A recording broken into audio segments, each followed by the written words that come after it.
एक बार फिर आप सब का स्वागत है।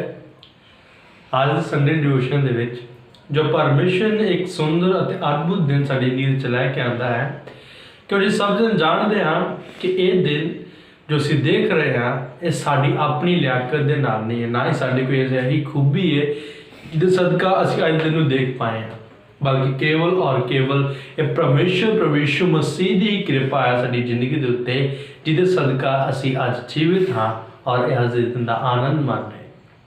सो अज इस परमेश्वर के सुंदर समय जो ਸਾਨੂੰ ਦਿੱਤਾ है और ਅਸੀਂ ਇਹ ਦਿਨ ਨੂੰ ਦੀ शुरुआत करांगे परमेश्वर ਦੇ ਨਾਲ ਸਮਾਂ ਬਤੀਤ करके परमेश्वर की आराधना करके। सो अज ਸਾਡੇ ਵਿੱਚ और सिस्टर प्रभजोत कौर हैं जो फरीदकोट ਤੋਂ ਹਨ, ਸਾਡੇ ਨਾਲ मिल के परमेश्वर की आराधना करनगे। ਤੁਸੀਂ ਉਹਨਾਂ ਦੇ ਨਾਲ मिल के ਅਸੀਂ परमेश्वर की आराधना ਦੇ ਵਿੱਚ ਜਾਵਾਂਗੇ। सो आराधना ਦੇ ਵਿੱਚ ਜਾਣ ਤੋਂ ਪਹਿਲਾਂ ਅਸੀਂ प्रार्थना करिए, अपने सिरां ਚ ਇਹ ਅੱਖਾਂ ਬੰਦ करिए और ਧੰਨਵਾਦ ਦਈਏ परमेश्वर ਨੂੰ जिस परमेश्वर ने और साਡੀ ਜ਼ਿੰਦਗੀ ਦੇ ਵਿੱਚ ਇੱਕ ਨਵਾਂ ਦਿਨ ਲੈ ਕੇ ਆਂਦਾ ਹੈ, ਇਹ ਸੁੰਦਰ ਸਮਾਂ ਦਿੱਤਾ ਹੈ और ਅੱਜ हफ्ते के पहले दिन प्रभु की हजूरी ਨੂੰ और मानन का आनंद और समा बख्शिया है। ऐसे परमेश्वर धन्यवाद देंगे।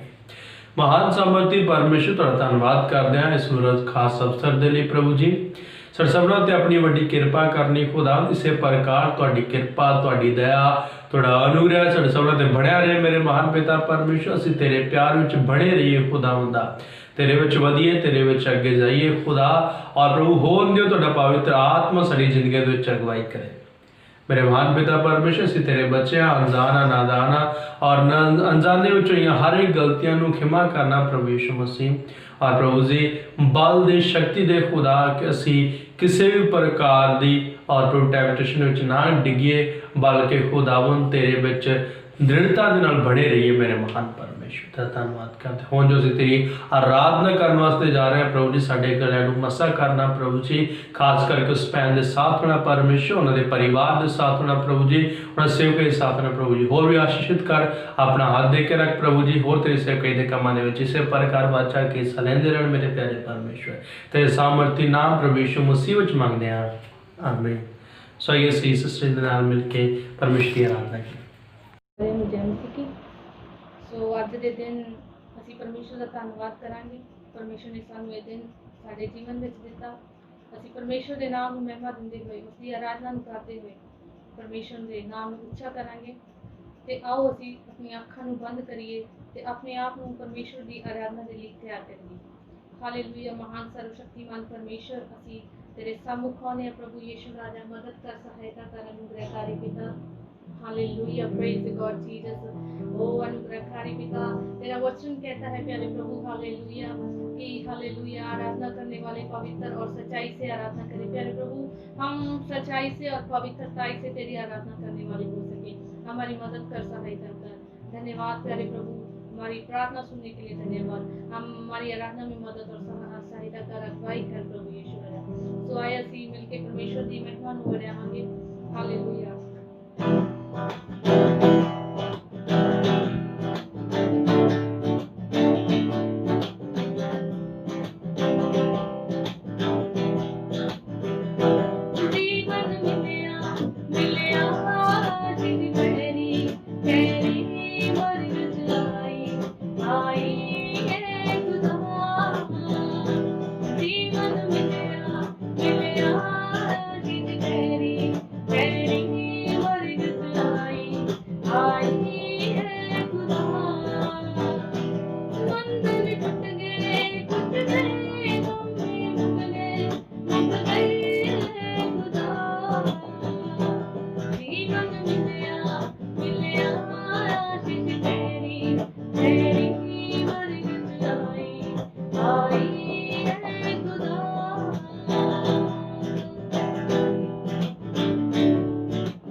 प्यारे प्रभु, तू महान है, तू सर्वशक्तिमान है प्यारे। ओ praise God Jesus, hallelujah hallelujah hallelujah, praise God Jesus, hallelujah. ਅਸੀਂ ਪਰਮੇਸ਼ਰ ਦੇ ਨਾਮ ਨੂੰ ਧੰਨਵਾਦ ਦਿੰਦੇ ਹੋਏ ਉਹਦੀ ਮਹਿਮਾ ਕਰਾਂਗੇ। Hallelujah, praise god, hallelujah.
धन्यवाद। ਅਸੀਂ ਸਾਰੇ ਮਿਲ ਕੇ ਪ੍ਰਾਰਥਨਾ ਕਰਾਂਗੇ ਤੇ ਪਰਮੇਸ਼ਰ ਦੇ ਨਾਮ ਨੂੰ ਉੱਚਾ ਕਰਦੇ ਹੋਏ ਉਹਦੀ ਵਡਿਆਈ ਕਰਦੇ ਹੋਏ ਹਾਲੇਲੂਇਆ। ਅਸੀਂ ਅੱਜ ਦੀ ਆਰਾਧਨਾ ਪ੍ਰਭੂ ਯਿਸੂ ਮਸੀਹ ਦੇ ਹੱਥਾਂ 'ਚ ਸੌਂਪਦੇ ਹਾਂ। ਹਾਲੇਲੂਇਆ। ਸੋ ਬਹੁਤ ਬਹੁਤ ਧੰਨਵਾਦ ਸਿਸਟਰ ਜੀ। ਇਸੇ ਪ੍ਰਕਾਰ ਪ੍ਰਭੂ ਤੁਹਾਨੂੰ ਆਪਣੀ ਸੇਵਕਾਈ ਦੇ ਵਿੱਚ ਹੋਰ ਵਧਾਵੇ ਔਰ ਇਸੇ ਪ੍ਰਕਾਰ ਤੁਸੀਂ ਪ੍ਰਭੂ ਦੀ ਮਹਿਮਾ ਕਰਦੇ ਰਹੋ। ਬਹੁਤ ਸਾਰੇ ਲੋਕ ਤੁਹਾਡੇ ਆਰਾਧਨਾ ਕਰਨ ਦੇ ਦੁਆਰਾ ਆਸ਼ੀਸ਼ਿਤ ਹੋਣ। ਔਰ ਸਾਡੀ ਪ੍ਰਾਰਥਨਾ ਹੈ ਪ੍ਰਭੂ ਦੇ ਅੱਗੇ ਪਰਮੇਸ਼ਰ ਦਾ ਆਤਮਾ ਇਸੇ ਤਰ੍ਹਾਂ ਤੁਹਾਡੀ ਅਗਵਾਈ ਕਰਦਾ ਰਹੇ ਔਰ ਤੁਸੀਂ ਬਹੁਤ ਸਾਰੇ ਲੋਕਾਂ ਨੂੰ ਪਰਮੇਸ਼ਰ ਦੀ ਆਰਾਧਨਾ ਕਰਨ ਦੇ ਵਿੱਚ ਅਗਵਾਈ ਕਰਦੇ ਰਹੋ। ਸੋ ਹੁਣ ਸਮਾਂ ਹੈ ਔਰ ਅੱਜ ਅਸੀਂ ਪਰਮੇਸ਼ਰ ਦੇ ਕੋਲੋਂ ਆਤਮਿਕ ਜਾਂ ਰੂਹਾਨੀ ਖੁਰਾਕ ਨੂੰ ਪ੍ਰਾਪਤ ਕਰਨ ਜਾ ਰਹੇ ਹਾਂ।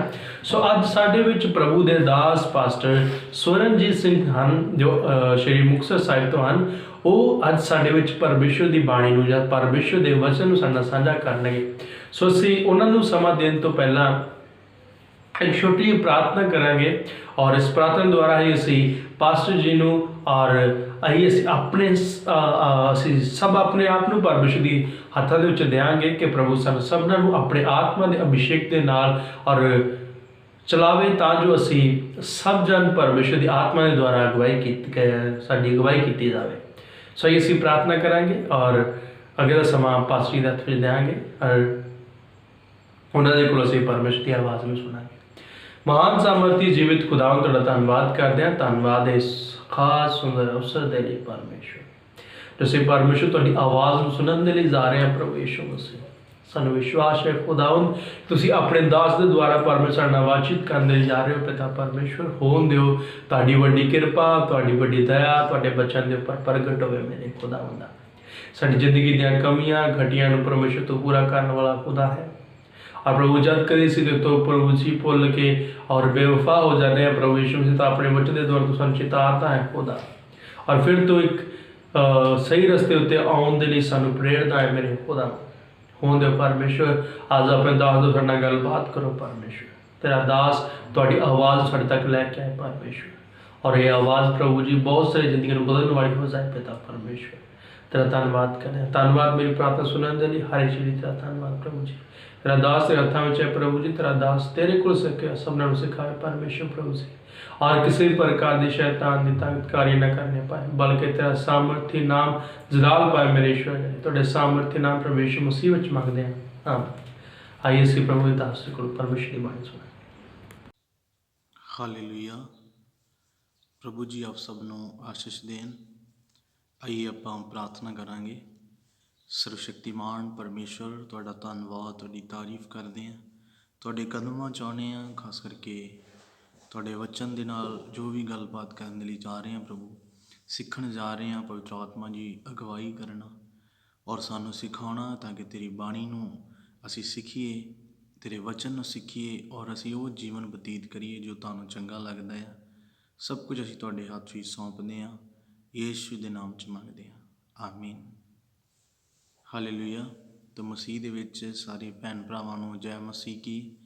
ਮੇਰਾ ਨਾਮ ਪਾਸਟਰ ਸਵਰਨਜੀਤ ਸਿੰਘ ਔਰ ਆਈ ਆਪਾਂ ਪਰਮੇਸ਼ਰ ਦੇ ਅੱਜ ਦੇ ਵਚਨ ਨੂੰ ਸਿੱਖਾਂਗੇ ਪਰਮੇਸ਼ਰ ਦੀ ਬਾਣੀ ਨੂੰ ਸਿੱਖਾਂਗੇ ਔਰ ਪਰਮੇਸ਼ਰ ਦਾ ਵਚਨ ਬੜਾ ਗੁਣਕਾਰੀ ਆ। ਪਰਮੇਸ਼ਰ ਦਾ ਵਚਨ ਸਾਨੂੰ ਸਿਖਾਉਂਦਾ ਆ ਕਿ ਅਸੀਂ ਪਰਮੇਸ਼ਰ ਦੀ ਇੱਛਾ ਨੂੰ ਕਿਸ ਤਰ੍ਹਾਂ ਪੂਰੀਆਂ ਕਰੀਏ ਔਰ ਸਾਨੂੰ ਸਿਖਾਉਂਦਾ ਹੈ ਕਿ ਉਸ ਪਰਮੇਸ਼ਰ ਨੇ ਸਾਡੇ ਲਈ ਕਿੱਡੀ ਵੱਡੀ ਕੁਰਬਾਨੀ ਦਿੱਤੀ ਆ ਔਰ ਕਿਸ ਤਰ੍ਹਾਂ ਉਹਨੇ ਆਪਣੇ ਆਪ ਨੂੰ ਸਾਡੇ ਲਈ ਕੁਰਬਾਨ ਕੀਤਾ ਆ। ਆਓ ਅਸੀਂ ਵਚਨ ਦੇ ਵੱਲ ਚੱਲਾਂਗੇ ਔਰ ਅਸੀਂ ਦੇਖਾਂਗੇ ਗਲਾਤੀਆਂ ਦੀ ਪੱਤਰੀ ਉਸ ਦਾ 5 ਅਧਿਆਇ ਉਹਦੇ ਪਹਿਲੇ ਵਚਨ ਤੋਂ ਪੜ੍ਹਾਂਗੇ ਜਿਸ ਵਿੱਚ ਲਿਖਿਆ ਆ ਮੈਂ ਤੁਹਾਡੇ ਲਈ ਪੜ੍ਹਾਂਗਾ। ਤੋ ਜਿਸ ਵਿੱਚ ਲਿਖਿਆ ਆਜ਼ਾਦੀ ਲਈ ਮਸੀਹ ਨੇ ਸਾਨੂੰ ਆਜ਼ਾਦ ਕੀਤਾ ਇਸ ਲਈ ਦ੍ਰਿੜ ਰਹੋ ਅਤੇ ਗੁਲਾਮੀ ਦੇ ਜੂਲੇ ਹੇਠਾਂ ਮੁੜ ਕੇ ਨਾ ਝੁਕੋ। ਔਰ ਪ੍ਰਭੂ ਦੇ ਲੋਕੋ ਮੈਂ ਤੁਹਾਨੂੰ ਪ੍ਰਭੂ ਦਾ ਦਾਸ ਹੋਣ ਦੇ ਨਾਤੇ ਦੱਸਣਾ ਚਾਹੁੰਦਾ ਕਿ ਜਿਸ ਤਰ੍ਹਾਂ ਸਾਡਾ ਪਹਿਲਾਂ ਜੀਵਨ ਸੀਗਾ ਔਰ ਜਿਸ ਜੀਵਨ ਦੇ ਵਿੱਚ ਅਸੀਂ ਜਿਉਂਦੇ ਸੀਗੇ ਉਹ ਜੀਵਨ ਪਾਪ ਭਰਿਆ ਜੀਵਨ ਸੀ ਸਮੱਸਿਆ ਭਰਿਆ ਜੀਵਨ ਸੀ ਔਰ ਜਦੋਂ ਪ੍ਰਭੂ ਯੀਸ਼ੂ ਮਸੀਹ ਨੂੰ ਅਸੀਂ ਜਾਣ ਲਿਆ ਤਾਂ ਪਰਮੇਸ਼ਵਰ ਦਾ ਵਚਨ ਦੱਸਦਾ ਹੈ ਕਿ ਉਹਦੇ ਲਹੂ ਬਹਾਉਣ ਦੇ ਨਾਲ ਅਸੀਂ ਚੰਗੇ ਹੋ ਚੁੱਕੇ ਹਾਂ। ਉਹਦੇ ਲਹੂ ਬਹਾਉਣ ਦੇ ਨਾਲ ਉਹਦੇ ਕੋੜੇ ਖਾਣ ਦੇ ਨਾਲ ਅਸੀਂ ਚੰਗੇ ਹੋ ਚੁੱਕੇ ਹਾਂ।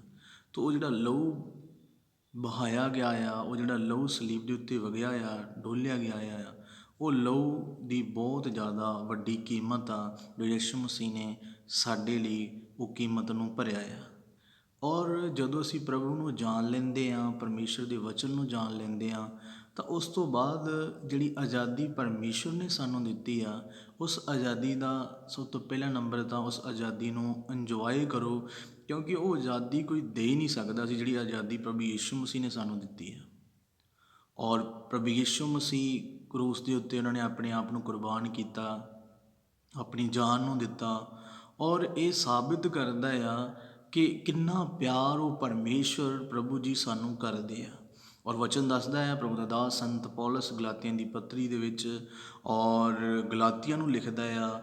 ਔਰ ਇਹ ਵਚਨ ਸਾਨੂੰ ਵੀ ਅੱਜ ਇਹੀ ਬਿਆਨ ਕਰਦਾ ਆ, ਸਾਨੂੰ ਦੱਸਦਾ ਆ ਕਿ ਜਿਹੜੀ ਆਜ਼ਾਦੀ ਪਰਮੇਸ਼ਵਰ ਨੇ ਸਾਨੂੰ ਦਿੱਤੀ ਆ, ਉਸ ਆਜ਼ਾਦੀ ਨੂੰ ਅਸੀਂ ਅੱਗੇ ਲੈ ਕੇ ਚੱਲੀਏ। ਉਹ ਆਜ਼ਾਦੀ ਨੂੰ ਜੋ ਅਸੀਂ ਆਜ਼ਾਦੀ ਪਾਈ ਆ, ਉਹ ਗਾਂ ਦੱਸਦਾ ਆ ਕਿ ਜਿਹੜੀ ਆਜ਼ਾਦੀ ਪਰਮੇਸ਼ਵਰ ਨੇ ਸਾਨੂੰ ਦਿੱਤੀ ਆ, ਉਸ ਆਜ਼ਾਦੀ ਨੂੰ ਅਸੀਂ ਅੱਗੇ ਲੈ ਕੇ ਚੱਲੀਏ। ਉਹ ਆਜ਼ਾਦੀ ਨੂੰ ਜੋ ਅਸੀਂ ਆਜ਼ਾਦੀ ਪਾਈ ਆ, ਉਹ ਗਾਂ ਆਪਣੀ ਫੈਮਿਲੀ ਦੇ ਵਿੱਚ ਵੀ ਲੈ ਕੇ ਆਈਏ, ਆਪਣੇ ਬੱਚਿਆਂ ਦੇ ਵਿੱਚ ਲੈ ਕੇ ਆਈਏ, ਆਪਣੇ ਪਰਿਵਾਰ ਦੇ ਵਿੱਚ ਲੈ ਕੇ ਆਈਏ, ਆਪਣੇ ਰਿਸ਼ਤੇਦਾਰਾਂ ਦੇ ਵਿੱਚ ਲੈ ਕੇ ਆਈਏ। ਕਿਉਂਕਿ ਜਿਸ ਵਚਨ ਨੂੰ ਤੁਸੀਂ ਜਾਣਦੇ ਹੋ, ਜਿਹੜੀ ਬਾਣੀ ਨੂੰ ਤੁਸੀਂ ਜਾਣਦੇ ਹੋ, ਔਰ ਬਹੁਤੇ ਸਾਡੇ ਭੈਣ ਭਰਾ ਰਿਸ਼ਤੇਦਾਰ ਆ ਜਿਹੜੇ ਉਸ ਵਚਨ ਬਾਣੀ ਨੂੰ ਨਹੀਂ ਜਾਣਦੇ, ਇਸ ਕਰਕੇ ਅੱਜ ਉਹ ਗੁਲਾਮ ਆ। ਅਸੀਂ ਜਾਣਦੇ ਹਾਂ ਕਿ ਸਾਨੂੰ ਕਿਹੜੀਆਂ ਚੀਜ਼ਾਂ ਤੋਂ ਪਰਮੇਸ਼ਵਰ ਨੇ ਆਜ਼ਾਦ ਕੀਤਾ ਆ, ਔਰ ਉਹਦੀ ਆਜ਼ਾਦੀ ਦਾ ਅਸੀਂ ਪੂਰਾ ਆਨੰਦ ਉਠਾਈਏ, ਫਾਇਦਾ ਉਠਾਈਏ। ਕਿਉਂਕਿ ਸਾਡਾ ਜਿਹੜਾ ਪਹਿਲੋਂ ਵਾਲਾ ਜੀਵਨ ਆ ਜੋ ਪਾਪ ਭਰਿਆ ਸੀ, ਉਹ ਅੱਜ ਖਤਮ ਹੋ ਚੁੱਕਾ ਹੈ। ਜਦੋਂ ਅਸੀਂ ਅੰਗੀਕਾਰ ਕਰ ਲੈਂਦੇ ਹਾਂ, ਤੌਬਾ ਕਰ ਲੈਂਦੇ ਹਾਂ ਔਰ ਮੰਨ ਲੈਂਦੇ ਹਾਂ ਆਪਣੀਆਂ ਗਲਤੀਆਂ ਨੂੰ, ਔਰ ਸਵੀਕਾਰ ਕਰ ਲੈਂਦੇ ਹਾਂ ਕਿ ਯਿਸੂ ਮਸੀਹ ਤੂੰ ਸਾਡੇ ਬਦਲੇ ਸਲੀਬ ਦੇ ਉੱਤੇ ਜਾਨ ਦਿੱਤੀ ਆ ਔਰ ਸਾਡੇ ਬਦਲੇ ਤੂੰ ਆਪਣੇ ਆਪ ਨੂੰ ਕੁਰਬਾਨ ਕੀਤਾ ਆ। ਤੇ ਜਦੋਂ ਇਹ ਗੱਲਾਂ ਅਸੀਂ ਕਰਦੇ ਹਾਂ, ਔਰ ਇਹ ਗੱਲਾਂ ਇਸ ਚੀਜ਼ ਦਾ ਸਬੂਤ ਆ ਕਿ ਸੱਚਮੁੱਚ ਅਸੀਂ ਆਜ਼ਾਦ ਹੋ ਚੁੱਕੇ ਹਾਂ। ਔਰ ਬਾਣੀ ਦੇ ਵਿੱਚ, ਪਰਮੇਸ਼ਰ ਦੇ ਵਚਨ ਦੇ ਵਿੱਚ ਵੀ ਲਿਖਿਆ ਆ ਕਿ ਤੁਸੀਂ ਜਦ ਆਜ਼ਾਦ ਹੋ ਚੁੱਕੇ ਹੋ ਤਾਂ ਫਿਰ ਗੁਲਾਮੀ ਦਾ ਜੂਲਾ ਆਪਣੇ ਉੱਤੇ ਨਾ ਪਹਿਨੋ।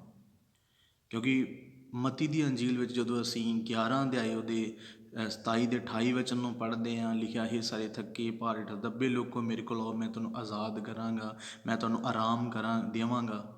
ਤੋ ਪ੍ਰਭੂ ਦੇ ਵਚਨ ਦੇ ਵਿੱਚ 28 ਵਚਨ ਦੇ ਵਿੱਚ ਵੀ ਇਹ ਇਸੇ ਗੱਲ ਨੂੰ ਲਿਖਿਆ ਆ ਕਿ ਪ੍ਰਭੂ ਦੇ ਲੋਕੋ ਜਦੋਂ ਅਸੀਂ ਪੜ੍ਹਦੇ ਹਾਂ ਕਿ ਤੁਸੀਂ ਆਪਣੇ ਸਾਰੇ ਜੀਆਂ ਦੇ ਵਿੱਚ ਆਰਾਮ ਪਾਓਗੇ।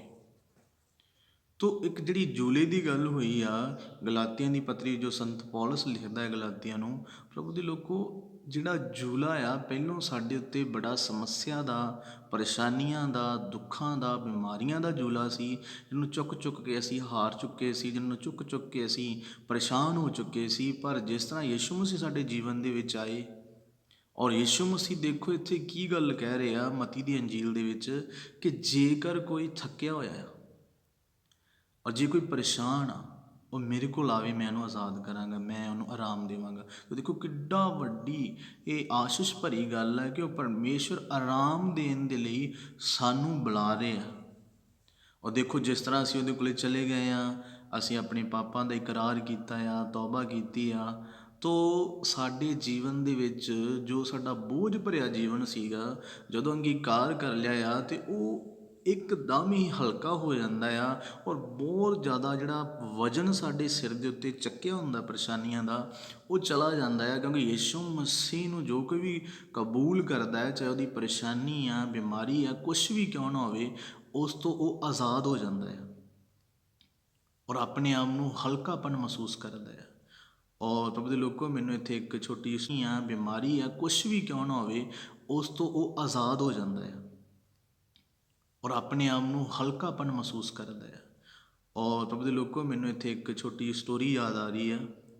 ਇੱਕ ਵਾਰ ਇੱਕ ਬ੍ਰਦਰ ਆਪਣੇ ਰੇਹੜੀ 'ਤੇ, ਗੱਡੇ 'ਤੇ, ਬਲਦ ਗੱਡੀ 'ਤੇ ਇੱਕ ਰਾਹ 'ਤੇ ਜਾ ਰਿਹਾ ਹੁੰਦਾ ਆ।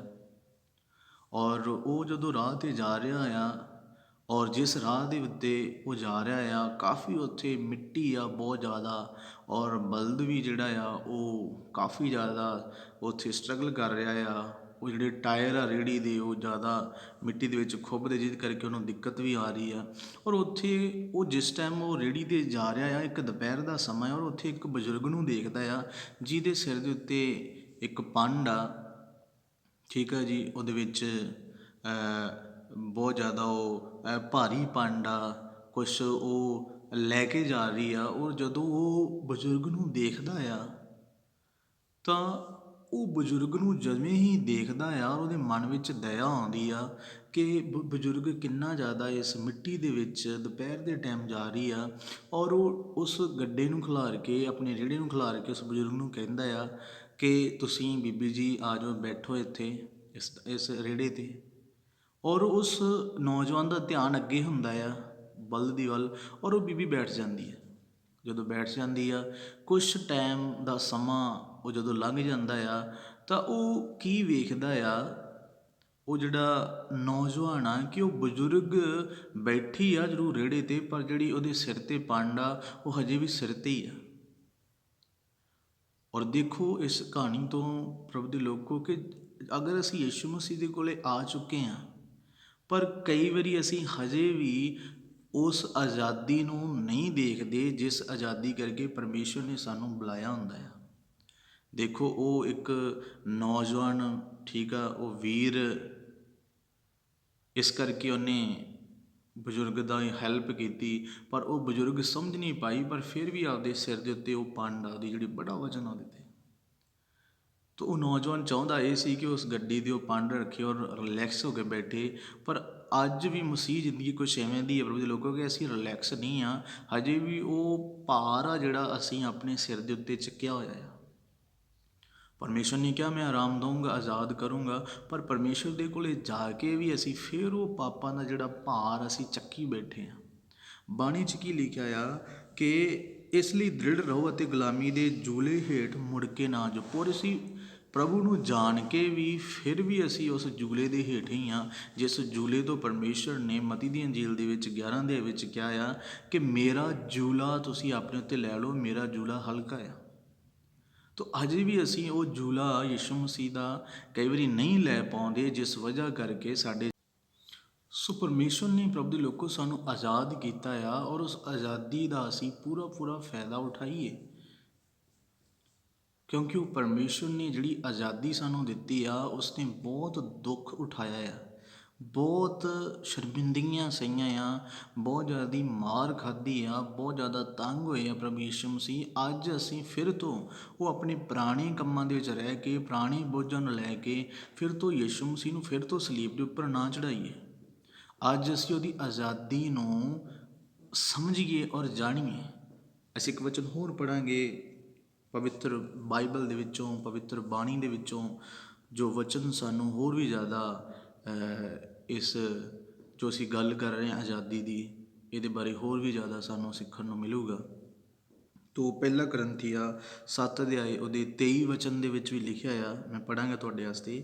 ਤੁਸੀਂ ਮੁੱਲ ਨਾ ਲਏ ਹੋਏ ਹੋ, ਮਨੁੱਖਾਂ ਦੇ ਗੁਲਾਮ ਨਾ ਬਣੋ। ਦੇਖੋ ਕਈ ਵਾਰੀ ਕੀ ਹੁੰਦਾ ਆ, ਅਸੀਂ ਮਨੁੱਖਾਂ ਦੇ ਗੁਲਾਮ ਹੁੰਦੇ ਹਾਂ, ਔਰ ਜਿੰਨੀ ਪਰਮੇਸ਼ਵਰ ਦੀ ਮੰਨਣੀ ਚਾਹੀਦੀ ਆ ਉਹਨੂੰ ਛੱਡ ਕੇ ਅਸੀਂ ਮਨੁੱਖਾਂ ਦੀ ਜ਼ਿਆਦਾ ਮੰਨਦੇ ਹਾਂ।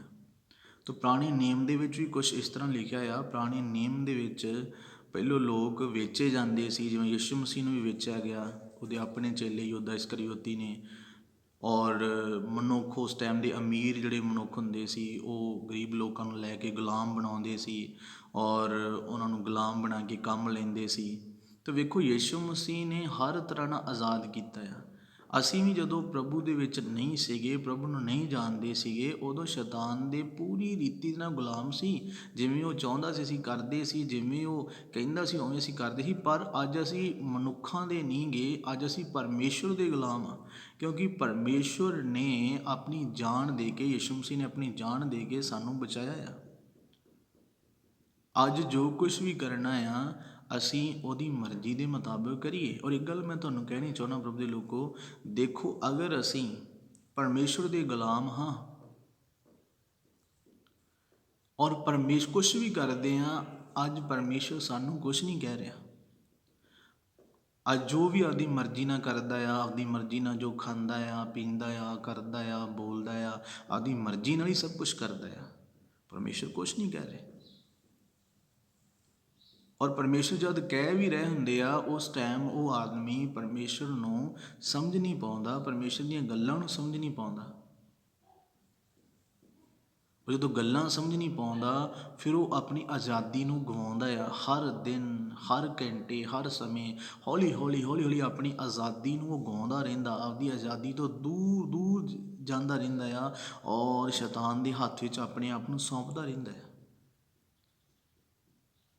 ਅਸੀਂ ਇਹ ਵੀ ਧਿਆਨ ਰੱਖਣਾ ਆ ਕਿ ਅਸੀਂ ਕਿਹਦੇ ਗੁਲਾਮ ਰਹਿਣਾ ਆ। ਅਸੀਂ ਯੀਸ਼ੂ ਮਸੀਹ ਪਰਮੇਸ਼ਵਰ ਦੇ ਗੁਲਾਮ ਆ, ਕਿਉਂਕਿ ਉਹਨੇ ਸਾਨੂੰ ਆਪਣੀ ਕੁਰਬਾਨੀ ਦੇ ਕੇ ਆਜ਼ਾਦ ਕੀਤਾ ਆ। ਔਰ ਗੁਲਾਮੀ ਦਾ ਮਤਲਬ ਇਹ ਨਹੀਂ ਆ ਕਿ ਪ੍ਰਭੂ ਦੇ ਲੋਕੋ ਪਰਮੇਸ਼ਵਰ ਨੇ ਸਾਨੂੰ ਸੰਗਲਾਂ ਨਾਲ ਬੰਨ੍ਹਿਆ ਹੋਇਆ ਜਾਂ ਸਾਨੂੰ ਕਿਸੇ ਜੇਲ੍ਹ 'ਚ ਸਿੱਟਿਆ ਹੋਇਆ। ਗੁਲਾਮੀ ਦਾ ਮਤਲਬ ਇਹ ਹੈ ਕਿ ਅਸੀਂ ਉਹਦੇ ਵਚਨ ਨੂੰ ਮੰਨੀਏ। ਕੋਈ ਬਾਣੀ ਦੇ ਵਿੱਚ ਲਿਖਿਆ, ਜੇਕਰ ਕੋਈ ਮੇਰੇ ਵਚਨਾਂ ਨੂੰ ਮੰਨਦਾ ਆ ਉਹੀ ਮੇਰਾ ਚੇਲਾ ਆ। ਔਰ ਅੱਜ ਅਸੀਂ ਪਰਮੇਸ਼ਵਰ ਦੀ ਉਸ ਆਜ਼ਾਦੀ ਨੂੰ ਅੱਛੇ ਢੰਗ ਦੇ ਨਾਲ ਜੋ ਅਸੀਂ ਪਹਿਨ ਚੁੱਕੇ ਹਾਂ ਔਰ ਜਿਹੜੇ ਪ੍ਰਭੂ ਦੇ ਅੱਗੇ ਤੌਬਾ ਕਰ ਚੁੱਕੇ ਆ, ਉਹਨਾਂ ਨੂੰ ਲੋੜ ਨਹੀਂ ਕਿ ਉਹ ਆਜ਼ਾਦੀ ਫਿਰ ਤੋਂ ਉਹਨਾਂ ਲਈ ਕਰੂਸ 'ਤੇ ਚੜ੍ਹੇ, ਸਲੀਬ 'ਤੇ ਚੜ੍ਹੇ, ਇੱਕ ਵਾਰੀ ਚੜ੍ਹ ਚੁੱਕੇ ਆ। ਅੱਜ ਅਸੀਂ ਉਹਨਾਂ ਵਚਨਾਂ ਨੂੰ ਸਮਝ ਕੇ, ਪ੍ਰਭੂ ਯੀਸ਼ੂ ਮਸੀਹ ਦੀ ਕੁਰਬਾਨੀ ਨੂੰ ਸਮਝ ਕੇ ਆਪਣੇ ਆਪ ਨੂੰ ਯੀਸ਼ੂ ਮਸੀਹ ਦੇ ਵਿੱਚ ਢਾਲਣਾ ਆ। ਔਰ ਹੌਲੀ ਹੌਲੀ ਅਸੀਂ ਉਸ ਆਜ਼ਾਦੀ ਨੂੰ ਜਿਹੜੀ ਪਰਮੇਸ਼ਵਰ ਨੇ ਦਿੱਤੀ ਆ, ਪ੍ਰਤੀ ਦਿਨ ਆਜ਼ਾਦ ਹੁੰਦੇ ਰਹਿਣਾ ਆ। ਅੱਜ ਵੇਖੋ ਬਹੁਤ ਸਾਰੇ ਮਸੀਹ ਲੋਕ ਹੁੰਦੇ ਆ, ਕੋਈ ਨਸ਼ੇ ਦਾ ਗੁਲਾਮ ਆ, ਕੋਈ ਸ਼ਰਾਬ ਦਾ ਗੁਲਾਮ ਆ, ਕੋਈ ਜਰਦੇ ਦਾ ਗੁਲਾਮ ਆ, ਕੋਈ ਬੀੜੀ ਦਾ ਗੁਲਾਮ ਹੈ। ਕਈ ਵਾਰੀ ਆਪਣੇ ਵਿਸ਼ਵਾਸੀ ਭੈਣ ਭਰਾਵਾਂ ਨਾਲ ਗੱਲ ਕਰਦਾ ਹਾਂ ਕਿ ਅਗਰ ਕੋਈ ਬਹੁਤ ਵਧੀਆ ਅਮੀਰ ਬੰਦਾ ਹੋਵੇ, ਅੱਛੇ ਕੱਪੜੇ ਪਾਏ ਹੋਣ ਔਰ ਮੂੰਹ ਦੇ ਵਿੱਚ 50 ਪੈਸੇ ਦੀ ਸਿਗਰਟ ਪਾਈ ਹੋਵੇ ਤਾਂ ਉਹਦੀ ਕੋਈ ਇੱਜ਼ਤ ਨਹੀਂ ਆ। ਉਹ ਵੇਖੋ 50 ਪੈਸੇ ਦੀ ਬੀੜੀ ਦਾ ਗੁਲਾਮ ਆ। ਔਰ ਜਦੋਂ ਵੀ ਉਹ ਬੀੜੀ ਕਹਿੰਦੀ ਆ, ਜਦੋਂ ਵੀ ਉਹਨੂੰ ਭਾਲ ਉੱਠਦੀ ਆ, ਉਹ ਲਾਉਂਦਾ ਆ ਬੀੜੀ, ਉਹਦਾ ਗੁਲਾਮ ਉਹ ਆਜ਼ਾਦ ਨਹੀਂ ਹੋ ਸਕਦਾ। ਪਰ ਯੀਸ਼ੂ ਮਸੀਹ ਨੇ ਉਸ ਮਸੀਹ ਭੈਣ ਭਾਈ ਨੂੰ ਆਜ਼ਾਦ ਕੀਤਾ ਆ। ਅੱਜ ਉਹ ਉਸ ਪਰਮੇਸ਼ਵਰ ਦੀ ਆਜ਼ਾਦੀ ਨੂੰ ਸਮਝ ਕੇ ਆਪਣੇ ਆਪ ਨੂੰ ਉਸ ਤੋਂ ਆਜ਼ਾਦ ਕਰਵਾਏ। ਦੇਖੋ ਯੀਸ਼ੂ ਮਸੀਹ ਨੇ ਫਿਰ ਤੋਂ ਕੁਰਬਾਨੀ ਤਾਂ ਦੇਣੀ ਨਹੀਂ। ਯੀਸ਼ੂ ਮਸੀਹ ਇੱਕ ਵਾਰੀ ਇਸ ਦੁਨੀਆ ਦੇ ਵਿੱਚ ਆਏ ਆ ਕੁਰਬਾਨੀ ਦੇਣ ਵਾਸਤੇ, ਪਰ ਬਾਈਬਲ ਦੱਸਦਾ ਆ, ਵਚਨ ਦੱਸਦਾ ਹੈ ਕਿ ਫਿਰ ਤੋਂ ਆ ਰਹੇ ਆ ਕੁਰਬਾਨੀ ਦੇਣ ਵਾਸਤੇ ਨਹੀਂ, ਫਿਰ ਤੋਂ ਆ ਰਹੇ ਆ ਆਪਣੀ ਲਾੜੀ ਨੂੰ ਲੈਣ ਵਾਸਤੇ। ਔਰ ਜਿੰਨੇ ਲੋਕ ਤਿਆਰ ਹੋਣਗੇ, ਜਿੰਨੇ ਲੋਕ ਪਰਮੇਸ਼ਰ ਦੇ ਵਚਨ ਨੂੰ ਸਮਝ ਗਏ ਨੇ, ਪਰਮੇਸ਼ਰ ਦੀ ਬਾਣੀ ਨੂੰ ਸਮਝ ਚੁੱਕੇ ਨੇ, ਪਰਮੇਸ਼ਰ ਦੇ ਵਚਨ ਦੇ ਅਨੁਸਾਰ ਚੱਲਦੇ ਨੇ, ਬਾਈਬਲ ਵਿੱਚ ਲਿਖਿਆ ਆ ਯੀਸ਼ੂ ਮਸੀਹ ਦਾ ਆਉਣਾ ਅਚਾਨਕ ਹੋਵੇਗਾ, ਜਿਵੇਂ ਇੱਕ ਚੋਰ ਆਉਂਦਾ ਆ। ਔਰ ਚੋਰ ਕਦੇ ਵੀ ਸਾਨੂੰ ਦੱਸ ਕੇ ਨਹੀਂ ਆਉਂਦਾ। ਔਰ ਯੀਸ਼ੂ ਮਸੀਹ ਵੀ ਕਹਿੰਦੇ ਆ ਕਿ ਮੈਂ ਉਸ ਦਿਨ ਸਮੇਂ ਨੂੰ ਨਹੀਂ ਜਾਣਦਾ, ਪਰਮੇਸ਼ਰ ਹੀ ਜਾਣਦਾ, ਮੇਰਾ ਪਿਤਾ ਹੀ ਜਾਣਦਾ, ਮੈਂ ਨਹੀਂ ਜਾਣਦਾ ਇਸ ਦੁਨੀਆ 'ਤੇ ਮੇਰਾ ਆਉਣਾ ਜਦੋਂ ਹੋਵੇਗਾ। ਪਰ ਇੰਨਾ ਜ਼ਰੂਰ ਆ, ਬਾਣੀ 'ਚ ਲਿਖਿਆ ਆ ਕਿ ਜਦੋਂ ਯੀਸ਼ੂ ਮਸੀਹ ਨੇ ਆਉਣਾ ਹੋਏਗਾ, ਬਹੁਤ ਸਾਰੇ ਇਹੋ ਜਿਹੀਆਂ ਗੱਲਾਂ ਹੋਣਗੀਆਂ, ਲੜਾਈਆਂ ਹੋਣਗੀਆਂ, ਕੌਮ 'ਤੇ ਚੜ੍ਹਾਈ ਕਰੇਗੀ, ਬਹੁਤ ਸਾਰੀਆਂ ਸਮੱਸਿਆ ਹੋਣਗੀਆਂ। ਪਿਛਲੇ ਦਿਨਾਂ ਦੇ ਵਿੱਚ ਕਿੰਨੀ ਵੱਡੀ ਕੋਵਿਡ-19 ਦੀ ਸਾਡੇ ਜੀਵਨ ਦੇ ਵਿੱਚ ਹੈ ਨਾ, ਸਾਡੇ ਸਮਾਜ ਵਿੱਚ ਸਮੱਸਿਆ ਰਹੀ ਔਰ ਬਹੁਤ ਸਾਰੇ ਲੋਕ ਡਰੇ ਵੀ। ਤੋ ਇਹ ਨਿੱਕੇ ਨਿੱਕੇ ਜਿਹੜੇ ਚਿੰਨ੍ਹ ਆ, ਨਿੱਕੇ ਨਿੱਕੇ ਅਸੀਂ ਜੋ ਦੇਖਦੇ ਇਹ ਗੱਲਾਂ, ਇਹ ਸਬੂਤ ਆ ਕਿ ਯੀਸ਼ੂ ਮਸੀਹ ਜਲਦੀ ਇਸ ਦੁਨੀਆ ਦੇ ਉੱਤੇ ਆਉਣ ਵਾਲੇ ਆ। ਔਰ ਜਿਹੜੀ ਆਜ਼ਾਦੀ ਨੂੰ ਪਰਮੇਸ਼ਰ ਨੇ ਸਾਨੂੰ ਦਿੱਤਾ ਹੈ, ਪ੍ਰਭੂ ਦੇ ਲੋਕੋ, ਅਸੀਂ ਉਹਦੇ ਵਿੱਚ ਆਜ਼ਾਦ ਰਹੀਏ। ਅੱਜ ਹਰੇਕ ਨਸ਼ੇ ਤੋਂ ਗੁਲਾਮ ਹੋ ਜੋ ਨਸ਼ੇ ਦੇ ਗੁਲਾਮ ਆ, ਅੱਜ ਹਰੇਕ ਨਸ਼ੇ ਤੋਂ ਅਸੀਂ ਆਜ਼ਾਦ ਹੋ ਜਾਈਏ ਔਰ ਉਹਦੀ ਗੁਲਾਮੀ ਛੱਡ ਦਈਏ। ਅਸੀਂ ਕਿਸੇ ਮਨੁੱਖ ਦੇ ਗੁਲਾਮ ਨਹੀਂ ਗੇ, ਜਿਹੜਾ ਮਨੁੱਖ ਕਹਿੰਦਾ ਹੈ ਕਿ ਜੋ ਮੈਂ ਕਹਿੰਦਾ ਆ ਉਹੀ ਤੂੰ ਕਰ। ਅਗਰ ਉਹ ਵਚਨ ਦੇ ਰਾਹੀਂ ਸਾਨੂੰ ਕੁਛ ਕਹਿੰਦਾ ਆ ਕਿ ਮੈਂ ਵਚਨ ਦੇ ਰਾਹੀਂ ਤੈਨੂੰ ਕਹਿੰਦਾ ਆ ਆਹ ਕਰ, ਤਾਂ ਕਰੋ। ਅਗਰ ਉਹ ਆਪਦੀ ਮਰਜ਼ੀ ਨਾਲ ਕੁਛ ਕਹਿੰਦਾ ਆ, ਆਪਦੀ ਇੱਛਾ ਨੂੰ ਸਾਡੇ 'ਤੇ ਜ਼ਾਹਿਰ ਕਰਨਾ ਚਾਹੁੰਦਾ ਆ, ਤਾਂ ਫਿਰ ਉਸ ਆਦਮੀ ਤੋਂ ਅਸੀਂ ਅਲੱਗ ਹੋਈਏ ਔਰ ਪਰਮੇਸ਼ਰ ਦੀ ਹਜ਼ੂਰੀ ਵਿੱਚ ਚੱਲੀਏ, ਕਿਉਂਕਿ ਉਹ ਮਨੁੱਖ ਸਾਨੂੰ ਬਚਾ ਨਹੀਂ ਸਕਦਾ, ਸਾਨੂੰ ਪਰਮੇਸ਼ਰ ਬਚਾ ਸਕਦਾ ਆ, ਜਿਹਨੇ ਸਾਡੇ ਲਈ ਕੁਰਬਾਨੀ ਦਿੱਤੀ ਆ। ਅੱਜ ਪਰਮੇਸ਼ਰ ਨੇ ਇੱਕੋ ਜਿਹੀ ਸਮਝ ਦਿੱਤੀ ਆ ਔਰ ਅਸੀਂ ਉਸ ਸਮਝ ਦੇ ਅਕੋਰਡਿੰਗ ਪਰਮੇਸ਼ਰ ਦੀ ਵਚਨ ਨੂੰ ਮੰਨ ਸਕਦੇ ਹਾਂ, ਸਮਝ ਸਕਦੇ ਹਾਂ। ਜਿੱਦਾਂ ਬਾਣੀ ਦੇ ਵਿੱਚ ਲਿਖਿਆ, ਪ੍ਰਭੂ ਦੇ ਲੋਕੋ, ਯਾਕੂਬ ਦੀ ਪੱਤਰੀ ਵਿੱਚ, ਜੇ ਕਿਸੇ ਨੂੰ ਬੁੱਧ ਦਾ ਘਾਟਾ ਮੇਰੇ ਕੋਲੋਂ ਮੰਗੇ। ਜਦੋਂ ਅਸੀਂ ਉਹਦੀ ਬੁੱਧ ਨੂੰ ਮੰਗਾਂਗੇ, ਫਿਰ ਸਾਨੂੰ ਸਮਝ ਆਏਗੀ, ਅਸੀਂ ਆਪਦੀ ਆਜ਼ਾਦੀ ਨੂੰ ਸਮਝ ਪਾਵਾਂਗੇ। ਔਰ ਅੱਜ ਅਸੀਂ ਗੁਲਾਮ ਨਾ ਹੋਈਏ, ਉਸ ਜੂਲੇ ਨੂੰ ਫੇਰ ਨਾ ਲਈਏ ਜਿਹੜੇ ਜੂਲੇ ਤੋਂ ਪਰਮੇਸ਼ਰ ਨੇ ਸਾਨੂੰ ਆਜ਼ਾਦ ਕੀਤਾ ਆ। ਔਰ ਕਿੰਨੀ ਵੱਡੀ ਕੁਰਬਾਨੀ ਪਰਮੇਸ਼ਰ ਨੇ ਸਾਨੂੰ ਦਿੱਤੀ ਆ। ਅੱਜ ਵਿਭਚਾਰ ਦੇ ਲੋਕ ਗੁਲਾਮ ਆ, ਝੂਠ ਦੇ ਗੁਲਾਮ ਆ, ਹੇਰਾ ਫੇਰੀ ਦੇ ਗੁਲਾਮ ਆ, ਪੈਸਾ ਲੈ ਕੇ ਨਾ ਦੇਣਾ ਇਹਦੇ ਗੁਲਾਮ ਆ। ਅੱਜ ਇਹ ਸਾਰੀਆਂ ਗੱਲਾਂ ਸ਼ੈਤਾਨ ਦੇ ਵੱਲੋਂ ਉਹਨਾਂ ਮਸੀਹ ਲੋਕਾਂ ਦੇ ਜੀਵਨ ਦੇ ਵਿੱਚ ਆ, ਜਿਹੜੇ ਪੂਰਨ ਤੌਰ 'ਤੇ ਆਪਦੀ ਆਜ਼ਾਦੀ ਨੂੰ ਸਮਝ ਨਹੀਂ ਪਾਏ। ਔਰ ਅੱਜ ਮੈਂ ਇੱਕੋ ਗੱਲ ਲਈ ਤੁਹਾਨੂੰ ਕਹਾਂਗਾ, ਪ੍ਰਭੂ ਦੇ ਲੋਕੋ, ਆਪਣੀ ਆਜ਼ਾਦੀ ਨੂੰ ਪਹਿਚਾਨੋ। ਪ੍ਰਭੂ ਨੇ ਬੜੀ ਜ਼ਿਆਦਾ ਕੁਰਬਾਨੀ, ਬੜਾ ਦੁੱਖ ਸਾਡੇ ਲਈ ਸਹਾਇਆ। ਔਰ ਕੁਝ ਟਾਈਮ ਬੈਠ ਕੇ ਅੱਖਾਂ ਬੰਦ ਕਰਕੇ ਤੁਸੀਂ ਉਹਦੀ ਆਜ਼ਾਦੀ ਵੱਲ ਧਿਆਨ ਜ਼ਰੂਰ ਮਾਰੋ, ਥੋੜ੍ਹਾ ਜ਼ਰੂਰ ਉਹਦੇ ਵੱਲ ਦੇਖੋ, ਔਰ ਤਾਂ ਕਿ ਅਸੀਂ ਆਪਣੀ ਆਜ਼ਾਦੀ ਨੂੰ ਵੇਖ ਸਕੀਏ ਔਰ ਪ੍ਰਭੂ ਦੇ ਅੱਗੇ ਦੁਆ ਕਰੋ ਕਿ ਪਰਮੇਸ਼ਰ ਤੂੰ ਮੈਨੂੰ ਆਜ਼ਾਦ ਕਰ ਦਿੱਤਾ ਆ, ਪਰ ਆਹ ਚੀਜ਼ ਦਾ ਜਿਹੜਾ ਮੈਂ ਗੁਲਾਮ, ਮੈਨੂੰ ਬਹੁਤੇ ਸਮਝਦੇ ਕਿ ਇਸ ਤੋਂ ਮੈਂ ਆਜ਼ਾਦ ਹੋ ਜਾਵਾਂ, ਇਹਦਾ ਮੈਂ ਗੁਲਾਮ ਨਾ ਰਵਾਂ। ਔਰ ਅਸੀਂ ਮਸੀਹ ਦੇ ਗੁਲਾਮ ਹੋਈਏ, ਉਹਦੇ ਵਚਨ ਦੇ ਗੁਲਾਮ ਹੋਈਏ। ਪ੍ਰਾਰਥਨਾ ਦੇ ਵਿੱਚ, ਵਰਤਾਂ ਦੇ ਵਿੱਚ ਆਪਣੇ ਆਪ ਨੂੰ ਇੰਨਾ ਜ਼ਿਆਦਾ ਪਵਿੱਤਰ ਕਰ ਲਈਏ, ਇੰਨਾ ਜ਼ਿਆਦਾ ਪਵਿੱਤਰ ਕਰ ਲਈਏ ਕਿ ਪਰਮੇਸ਼ਰ ਸੱਚਮੁੱਚ ਕਹੇ ਕਿ ਆਓ ਜਿਹੜੀ ਮਿਰਾਸ ਮੈਂ ਤੁਹਾਡੇ ਲਈ ਰੱਖੀ ਆ, ਆਓ ਉਹਦੇ ਵਾਰਸ ਬਣ ਜਾਓ। ਤਾਂ ਅੱਜ ਸਾਡੀ ਇਹ ਜ਼ਰੂਰਤ ਆ ਪ੍ਰਭੂ ਦੇ ਲੋਕੋ ਕਿ ਅਸੀਂ ਪਰਮੇਸ਼ਰ ਦੀ ਆਜ਼ਾਦੀ ਨੂੰ ਪਹਿਚਾਨੀਏ, ਕਿਉਂਕਿ ਉਹ ਆਜ਼ਾਦੀ ਸਾਨੂੰ ਸਿਖਾਉਂਦੀ ਆ ਇਸ ਸਮਾਜ ਵਿੱਚ ਰਹਿਣਾ ਔਰ ਚੱਲਣਾ ਫਿਰਨਾ ਦੇਖਣਾ, ਠੀਕ ਆ। ਔਰ ਅਸੀਂ ਇਸ ਚੀਜ਼ ਨੂੰ ਸਮਝੀਏ ਅੱਜ, ਕਿਉਂਕਿ ਪਰਮੇਸ਼ਰ ਦਾ ਵਚਨ ਸਾਨੂੰ ਇਹੀ ਸਿਖਾਉਂਦਾ ਆ ਕਿ ਅਸੀਂ ਜਦ ਆਜ਼ਾਦ ਹੋ ਚੁੱਕੇ ਹਾਂ, ਪ੍ਰਭੂ ਯੀਸ਼ੂ ਨੇ ਸਾਨੂੰ ਆਜ਼ਾਦ ਕਰ ਦਿੱਤਾ ਆ, ਤਾਂ ਫਿਰ ਤੋਂ ਆਪਣੀ ਪੁਰਾਣੀ ਜ਼ਿੰਦਗੀ ਦੇ ਗੁਲਾਮ ਨਾ ਹੋਈਏ। ਔਰ ਯਿਸੂ ਮਸੀਹ ਇਸ ਵਚਨ ਦੇ ਰਾਹੀਂ ਤੁਹਾਨੂੰ ਸਭ ਨੂੰ ਆਸ਼ੀਸ਼ ਬਰਕਤ ਦੇਣ। ਔਰ ਮੇਰੇ ਵੱਲੋਂ ਸਾਰਿਆਂ ਨੂੰ ਜੈ ਮਸੀਹ ਕੀ ਬਹੁਤ ਸਾਰੀ ਪਰਮੇਸ਼ਰ ਤੁਹਾਨੂੰ ਆਸ਼ੀਸ਼ ਦੇ, ਬਲੈਸ ਕਰੇ ਔਰ ਤੁਸੀਂ ਆਪਣੀ ਆਜ਼ਾਦੀ ਨੂੰ ਪਹਿਚਾਣ ਸਕੋ। ਔਰ ਸਭ ਨੂੰ ਪਰਮੇਸ਼ਰ ਇਸ ਵਚਨ ਦੇ ਦੁਆਰਾ ਆਸ਼ੀਸ਼ ਦੇ। ਸਭ ਨੂੰ ਗੋਡ ਬਲੈਸ ਯੂ। ਜੈ ਮਸੀਹ ਕੀ।